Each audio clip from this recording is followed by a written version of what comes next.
19:25. Diferencia entre quien vive en el querer divino y entre quien está resignada y sometida.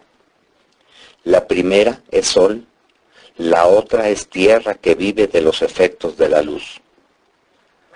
La luz del divino querer continúa envolviéndome y mi pequeña inteligencia, mientras nada en el mar inmenso de esta luz, apenas puede tomar alguna gota de luz y alguna pequeña llamita de las tantas verdades, conocimientos y felicidad que contiene este mar interminable del eterno querer. Y muchas veces no encuentro las palabras adecuadas para poner en el papel aquel poco de luz. Digo poco en comparación a lo tanto que dejo, porque mi pequeña y pobre inteligencia toma cuanto basta para llenarme. El resto debo dejarlo. Sucede como a una persona que se arroja en el mar. Ella queda toda bañada. El agua le corre por todas partes, quizá hasta en las vísceras, pero saliendo del mar, ¿qué cosa lleva consigo de todo el agua del mar? Poquísimo y casi nada en comparación del agua que permanece en el mar. Y por haber estado en el mar, puede tal vez decir cuánta agua contiene, cuántas especies de pescados y su cantidad que hay en el mar. Ciertamente que no. Sin embargo, sabrá decir aquel poco que ha visto del mar. Así es mi pobre alma. Entonces, mi dulce Jesús, mientras me encontraba en esta luz, ha salido de dentro de mi interior y me ha dicho: hija mía, esta es la unidad de la luz de mi voluntad, y a fin de que tú la ames siempre más y te confirmes mayormente en ella, quiero hacerte conocer la gran diferencia que hay entre quien vive en mi querer, en la unidad de esta luz, y entre quien se resigna y se somete a mi voluntad. Y para hacértelo comprender bien, te daré una similitud en el sol que está en el cielo. El sol, estando en la bóveda de los cielos, expande sus rayos sobre la superficie de la tierra. Mira, entre la tierra y el sol hay una especie de acuerdo. El sol en tocar la tierra y la tierra en recibir la luz y el toque del sol. Ahora, la tierra con recibir el toque de la luz, sometiéndose al sol, recibe los efectos que contiene la luz, y estos efectos cambian la faz de la tierra, la hacen reverdecer, la llenan de flores, se desarrollan las plantas, maduran los frutos, y tantas otras maravillas que se ven sobre la faz de la tierra, producidas siempre por los efectos que contiene la luz solar. Pero el sol, con dar sus efectos, no da su luz. Más bien, celoso de ella, conserva su unidad, y los efectos no son duraderos, y por eso se ve la pobre tierra, ahora florida, ahora toda despojada de flores, casi a cada estación se cambia, sufre continuas mutaciones. Si el sol diese a la tierra efectos y luz, la tierra se cambiaría en sol y no tendría más necesidad de mendigar los efectos, porque conteniendo en sí la luz, llegaría a ser dueña de la fuente de los efectos que el sol contiene.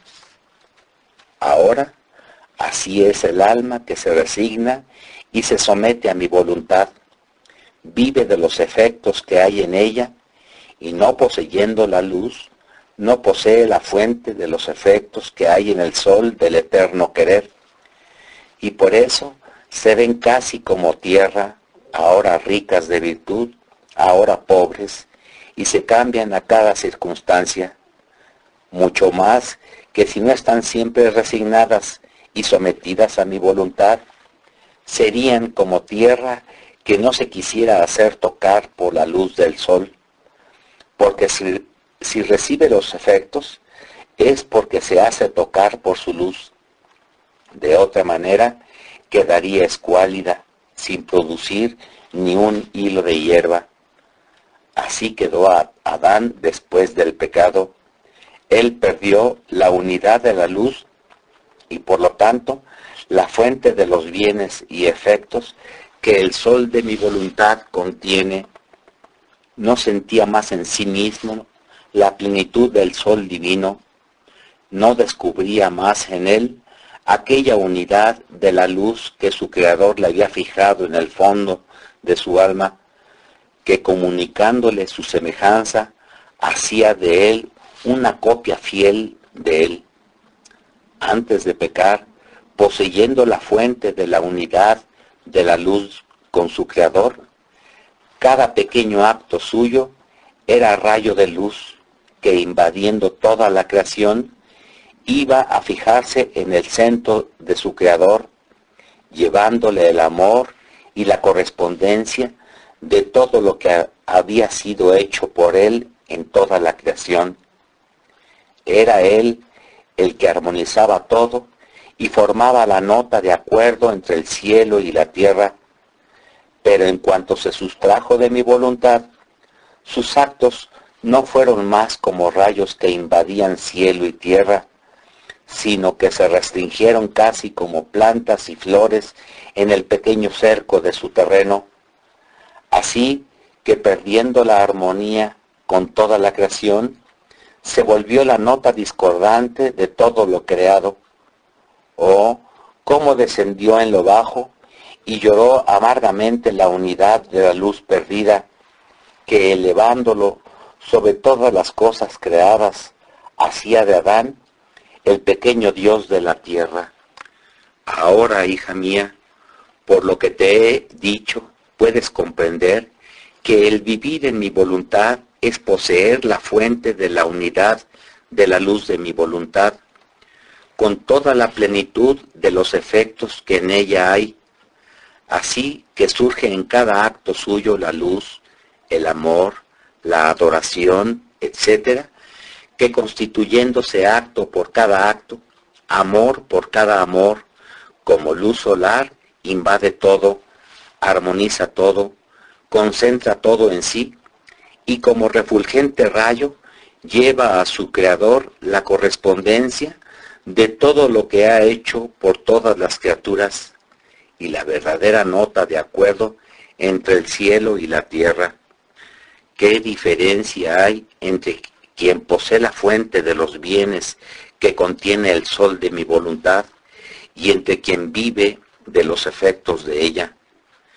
Es la diferencia que existe entre el sol y la tierra. El sol posee siempre la plenitud de la luz y de los efectos.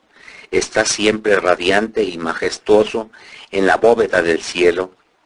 No tiene necesidad de la tierra, y mientras toca todo, él es intangible, no se deja tocar por ninguno, y si alguno tuviera la osadía de querer fijarlo, con su luz lo eclipsa, lo ciega, lo echa por tierra.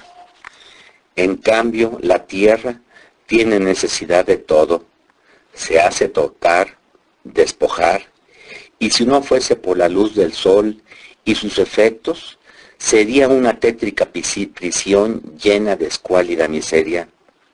Por eso no hay comparación posible entre quien vive en mi voluntad y entre quien se somete a ella.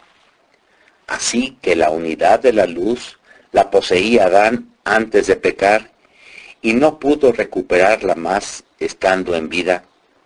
De él sucedió como tierra que gira en torno al sol, que no estando fija, mientras gira, se opone al sol y forma la noche. Ahora, para volverlo fijo de nuevo y poder así sostener la unidad de esta luz, se necesitaba un reparador, y éste debía ser superior a él. Se necesitaba una fuerza divina para enderezarlo. He aquí la necesidad de la redención.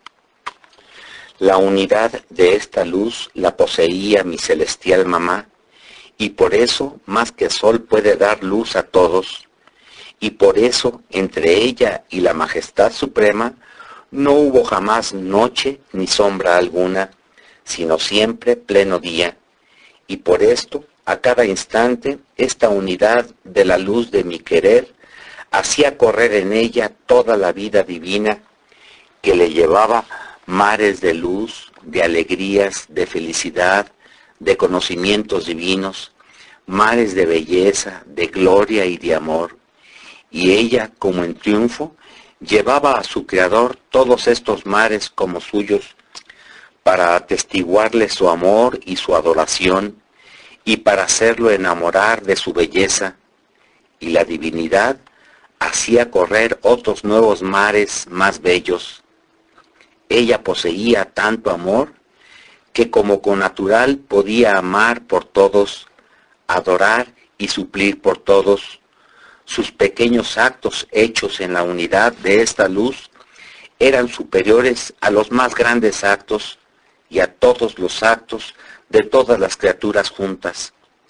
Por eso, a todos los sacrificios, las obras y el amor de todas las demás criaturas se les puede llamar pequeñas llamitas frente al sol y gotitas de agua frente al mar, en comparación de los actos de la soberana reina. Y por eso ella, en virtud de la unidad de esta luz del supremo querer, triunfó sobre todo y venció a su mismo Creador, y lo hizo prisionero en su seno materno. Ah, solo la unidad de esta luz de mi querer, que poseía aquella que imperaba sobre todo, pudo formar este prodigio nunca antes sucedido, y que le suministraba los actos dignos de este prisionero divino. Adán, al perder esta unidad de la luz, se trastornó y formó la noche, las debilidades y las pasiones para él y para todas las generaciones. Esta virgen excelsa, con no hacer jamás su voluntad, estuvo siempre derecha y de frente al sol eterno, y por eso para ella siempre fue día e hizo despuntar el día del sol de la justicia para todas las generaciones.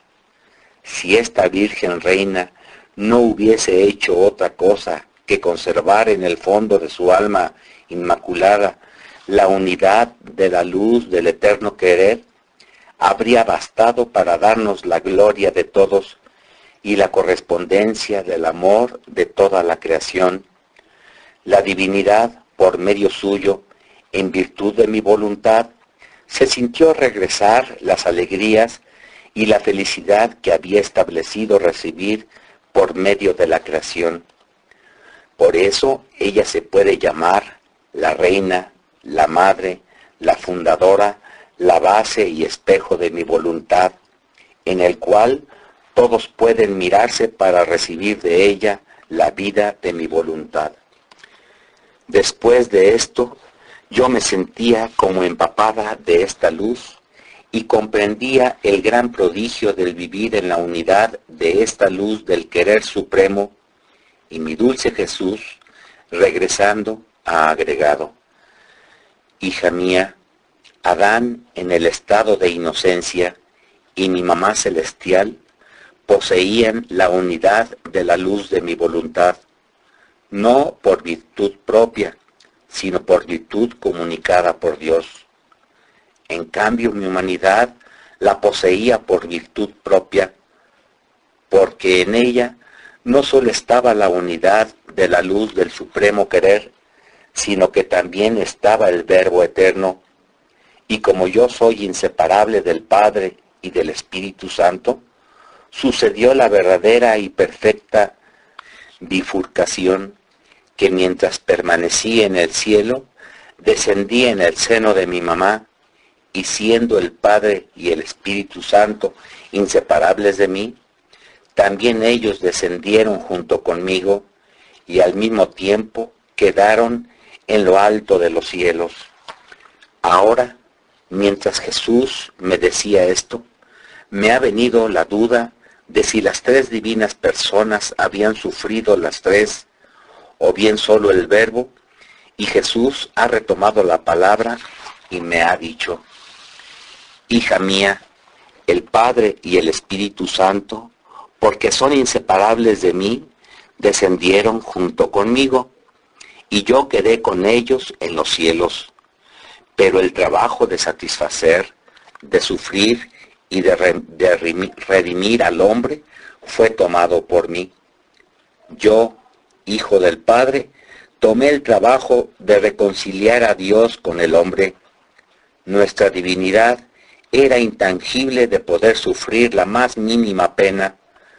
Fue mi humanidad que, unida con las tres divinas personas en modo inseparable, la cual, dándose en poder de la divinidad, sufría penas inauditas, satisfacía en modo divino, y como mi humanidad no sólo poseía la plenitud de mi voluntad como virtud propia, sino al mismo Verbo, y por consecuencia de la inseparabilidad, al Padre y al Espíritu Santo, por eso superó en modo más perfecto tanto a Adán inocente como a mi misma mamá, porque en ellos era gracia y en mí era naturaleza. Ellos debían tomar de Dios la luz, la gracia, la potencia y la belleza. En mí estaba la fuente de donde surgía luz, belleza, gracia, etc. Así que era tanta la diferencia entre mí, que era naturaleza, y entre mi misma mamá, en que era gracia, que ella quedaba eclipsada delante a mi humanidad. Por eso, hija mía, sé atenta. Tu Jesús tiene la fuente que surge y tiene siempre que darte y tú siempre que tomar. Por cuanto pueda decirte acerca de mi voluntad, siempre tengo más que decirte, y no te bastará ni la corta vida del exilio, ni toda la eternidad, para hacerte conocer la larga historia de mi suprema voluntad, ni para numerarte los grandes prodigios que hay en ella.